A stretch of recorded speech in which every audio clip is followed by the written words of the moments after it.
There are a few things in your professional life that'll be as frustrating as dealing with a micromanager. In today's video, I'm going to give you a 5-step framework on how to handle that situation. Let's go.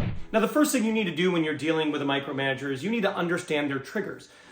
There are reasons why a micromanager tends to overstep their boundaries and spend too much time looking over your shoulder, looking into your work, and micromanaging. So what sets them off? What causes them to do this? Sometimes it can be stress. If they are in a very stressful situation, then that might cause them to look over their people's shoulder, get more involved in the day-to-day, in the weeds, when they're supposed to be managing from a high-level strategic type perspective. The other thing that might trigger them is a lack of trust. Maybe if in the past they do not trust your work, you haven't done things well, that could be another thing that triggers them. So any slip up could cause them to revert back to being a micromanager and being in the weeds and not giving you space to perform your duties without their micromanaging tendencies.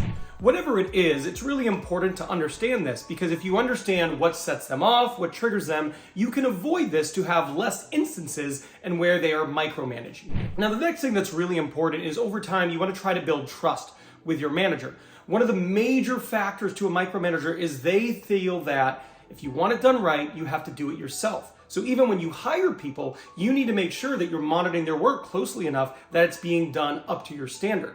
Well, if they don't feel you're doing that, of course they are going to check in more. So a great way to make them feel that they are delivering a quality of work high enough that they don't need to be involved is to build trust over time. So how do you do that? One of the things that's really important to deliver on your work consistently.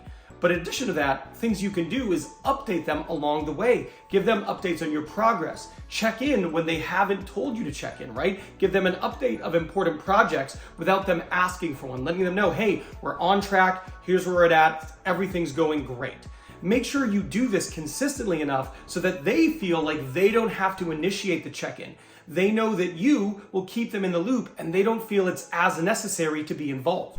Now, if you've done all these things and they are still micromanaging you, the next step is you need to create a respectful dialogue. Now, it's really important that you navigate this in a non-confrontational way, because it can actually be incredibly counterproductive to have a discussion that ultimately devolves into some sort of argument. That is not going to make the situation better for you. But if you can schedule time or during your next one-on-one to come prepared to show them specific instances in which you feel they have been a little bit of a micromanager, don't use that term, but you feel like they have provided unnecessary oversight, and why they've done it, how it's made you feel, and have a good discussion about that. There are some times where they are not going to be open to that, and that is what it is. But many times, a micromanager isn't doing it because they want to be a jerk. They're doing it because they have a high standard of work, and they feel it's really important that their team adheres to that standard. And because of that, they feel like they have to rely on being involved. So if you communicate that to them and you can come to some sort of understanding and agreement and find that middle ground where you both can satisfy your wants, you, the autonomy, them, the quality of work, there's often a resolution to be had there. It's really important, again, to bring forth specific examples. You can't just say, well, I feel like in the past you've done this, and they go, okay, when? And then you don't have anything. So a few things going to this, it's really important to have specific examples and to be able to tell them how you feel and to make sure it is non-confrontational. If it devolves into a confrontational discussion, it is going to be incredibly counterproductive. Now, during this conversation, it's really important that you establish boundaries. Now, what are those boundaries? Those boundaries can be what is considered an overstep. From your perspective. Maybe it's what's considered you falling short from their perspective, either on a proactive communication standpoint or from a result standpoint. So establishing these boundaries and guidelines is really, really important in this conversation. It's also important to establish what is an appropriate means of communication. So what are the mediums you prefer? Is texting appropriate? Is calling appropriate? Is emailing appropriate? Is there a cutoff in which you feel outside of work, this is inappropriate to contact me? I would prefer if you did this, that way I could act on it at this time. These, during this moment where you're having a discussion, if this discussion is allowing you both to make progress, this is the perfect time to establish these boundaries. Have that great discussion, establish boundaries. This is going to be a really great foundation moving forward.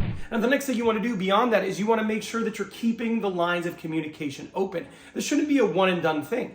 as you keep going, you want to make sure that you let them know, hey, I really appreciate the changes you've made. We had the discussion about a month ago, and since then, I felt much less stressed at work, and I feel I've been able to be more productive. And you also have to return the favor by showing great work and progress. They need to see the benefit of it too. You can't just be less stressed. They also have to see, oh, I can trust Ben. He is doing good work. I'm glad we had the discussion.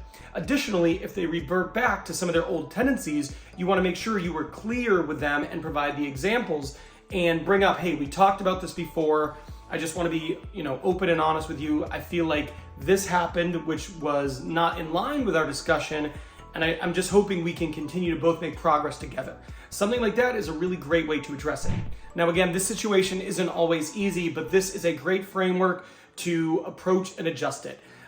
This isn't something that happens overnight, but with a good concerted effort and consistency and dialogue, you can work this situation. Now, this video is done, but you should watch this video. This video right here, this is all about someone who does great work. And because of that, without a promotion, they are given more work. This is something that can happen to the best of us at work. And if this is you, you should absolutely watch this. And even if it isn't you, it could be you in the future. So I'm done here, but I'll see you over there.